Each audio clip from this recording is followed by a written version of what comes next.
नमस्कार, media today TV में आपका स्वागत है। तमाम तरह की बयानबाजी के बावजूद आखिरकार अमेरिका और ईरान परमानेंट युद्ध विराम पर बातचीत करने के लिए कल पाकिस्तान पहुंच रहे हैं। ईरान ने इसकी पुष्टि कर दी है कि उसका 10 सदस्यीय प्रतिनिधिमंडल इस वार्ता में हिस्सा लेने के लिए कल इस्लामाबाद पहुंच रहा है। अमेरिका, ईरान और इजराइल के बीच जारी तनाव के चलते इस कूटनीतिक बैठक को बहुत अहम माना जा रहा है। इस बैठक में यह तय होगा कि किस तरह इस युद्ध को समाप्त किया जाए।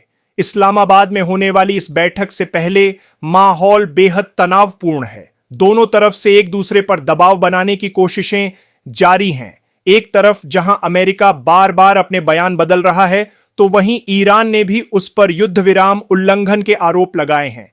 इजराइल नहीं चाहता कि अमेरिका इस लड़ाई से बाहर निकले, इसलिए वह इस वार्ता को नाकाम करने की भरपूर कोशिश कर रहा है। इजराइल ने सीज फायर के तुरंत बाद लेबनान पर हमला करके एक बार फिर से पूरे क्षेत्र में तनाव पैदा कर दिया है, तो वहीं ईरान ने भी हॉर्मुज से गुजरने वाले जहाजों को चेतावनी जारी कर दी है। इजराइल का कहना है कि वह लेबनान पर हमले जारी रखेगा। वहीं ईरान ने भी साफ कर दिया कि वह लेबनान के साथ है। इजराइल लेबनान पर हमले बंद करे, नहीं तो उसे अंजाम भुगतना पड़ेगा। इस बैठक में क्या क्या होगा? अमेरिका और ईरान की तरफ से कौन कौन इसमें हिस्सा लेंगे? ईरान का क्या रुख है? हॉर्मुज पर क्या हालात हैं? पूरी जानकारी आसान भाषा में विस्तार से बताऊंगा। अगर वीडियो अच्छी लगे तो लाइक कर देना और हमारे YouTube चैनल को सब्सक्राइब कर देना। बढ़ते हैं खबर की तरफ। पाकिस्तान के प्रधानमंत्री शहबाज शरीफ ने अमेरिका और ईरान के प्रतिनिधिमंडलों को इस्लामाबाद आने के लिए न्योता भेज दिया है।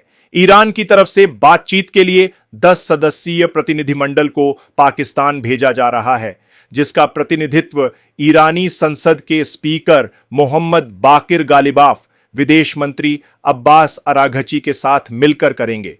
वहीं प्रतिनिधिमंडल का नेतृत्व उपराष्ट्रपति जेडी वेंस करेंगे। ईरान का कहना है कि अमेरिका 10 सूत्रीय प्रस्ताव के 3 बिंदुओं का उल्लंघन कर चुका है। उसके बावजूद वह इस वार्ता में शामिल हो रहा है। गालिबाफ ने कहा कि अमेरिका के राष्ट्रपति ने 10 सूत्रीय प्रस्ताव को बातचीत के लिए एक व्यवहारिक आधार बताया था। बावजूद इसके अब तक 3 प्रावधानों का उल्लंघन किया जा चुका है। पहला उल्लंघन इजराइल की तरफ से लेबनान पर हमला करके किया गया। युद्ध विराम की घोषणा के बाद इजराइल ने लेबनान में हिजबुल्लाह के खिलाफ बहुत बड़ा हमला किया है। नेतन्याहू ने कहा कि लेबनान सीज फायर डील में शामिल नहीं है, जबकि मध्यस्थता कर रहे पाकिस्तान के प्रधानमंत्री शहबाज शरीफ ने साफ तौर पर लेबनान का जिक्र किया था। गालिबाफ ने दूसरे उल्लंघन के लिए ईरानी हवाई क्षेत्र में एक ड्रोन के प्रवेश को बताया, जिसे फार्स प्रांत के लार क्षेत्र में मार गिराया गया।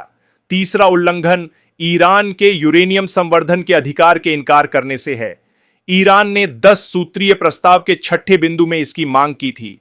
बहरहाल, अमेरिका की तरफ से किए गए सीज फायर उल्लंघन को देखते हुए ईरान ने भी हॉर्मुज में अपनी फील्डिंग टाइट कर डाली।